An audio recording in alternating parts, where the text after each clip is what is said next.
پیسہ پیسہ، دولت، ویلتھ، نیٹ ورتھ، آج یہ وہ الفاظ ہیں جس نے اس کرنٹ جنریشن کے مائنڈ سیٹ کو برباد کر کے رکھ دیا ہے۔ نوجوان نسل کا ذہن صرف اسی چیز پہ فوکس ہے کہ دولت کو کیسے سمیٹا جائے، اور دولت کی یہ جو ہوس ہے یہ ہمیں حلال اور حرام کی تمیز سے بھی باہر لے جا چکی ہے۔ یہ دولت کی کیا حیثیت ہے، دولت کہاں تک امپورٹنٹ ہے، حضرت علی رضی اللہ تعالیٰ عنہ کے کچھ اقوال آپ کے ساتھ شیئر کرتے ہیں جس میں انہوں نے دولت کی حقیقت کو بیان کیا ہے کہ دولت اصل میں کیا ہے۔ پہلا قول ہے حضرت علی رضی اللہ تعالیٰ عنہ کا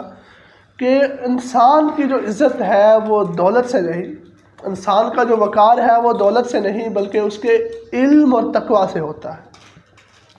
یعنی کس چیز سے انسان وقار حاصل کرتا ہے؟ اپنے علم یا تقویٰ کی بیس پہ۔ تو آپ کوشش کریں کہ اپنے علم میں، دینی اور دنیاوی علم میں اچھی نیت کے ساتھ جتنا ہو سکے اضافہ کریں، اور دوسرا اپنے آپ تقویٰ اختیار کرنے کی کوشش کریں، اپنے رب کا ڈر اپنے دل کے اندر پیدا کریں اور اپنے رب کے جتنا ہو سکے قریب چلیں۔ دوسرا قول ہے حضرت علی رضی اللہ تعالیٰ عنہ کا، دولت سے زیادہ خطرناک چیز کوئی نہیں، یہ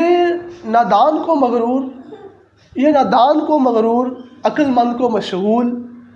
اور ظالم کو حکمران اور طاقتور بنا دیتی ہے۔ یعنی یہ جو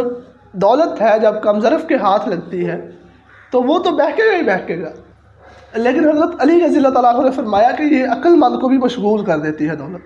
وہ دنیا کی رنگ رلیوں میں اور مصروفیات میں مگن ہو جاتا ہے۔ ایک ہی طریقہ ہے دولت کے پازیٹیو استعمال کا کہ تقویٰ اختیار کیا جائے، اپنے رب سے ڈرا جائے اور دل میں اللہ کا خوف ہو، جس سے انسان جو ہے وہ اپنی دولت کا صحیح استعمال کر پائے۔ تیسرا قول ہے حضرت علی رضی اللہ تعالیٰ عنہ کا کہ جس کے پاس دنیا کی دولت ہے اس کی حیثیت ختم ہو جاتی ہے جب اس کی دولت ختم ہو جاتی ہے، لیکن جس بندے کے پاس علم ہے، جس بندے کے پاس علم کی روشنی ہے، علم کی دولت ہے، وہ والا انسان ہمیشہ معزز رہتا ہے۔ ان 3-4 حضرت علی رضی اللہ تعالیٰ عنہ کے سینگ سے ہمیں یہ سبق ملتا ہے کہ دولت کو ہمیشہ سیکنڈری رکھیں۔ آپ کا جو فرسٹ پرپز ہے وہ تقویٰ، اپنے رب کو راضی کرنا اور اپنے علم پہ فوکس ہونا چاہیے، جو آپ کو دنیا میں بھی معزز بنائے گا اور آخرت میں بھی ہماری نجات کا ذریعہ بنے گا۔ اگر ویڈیو پسند آئے تو وزٹ کرتے رہیے حکم اللہ، مزید ایسی اچھی ویڈیوز کے لیے۔ اللہ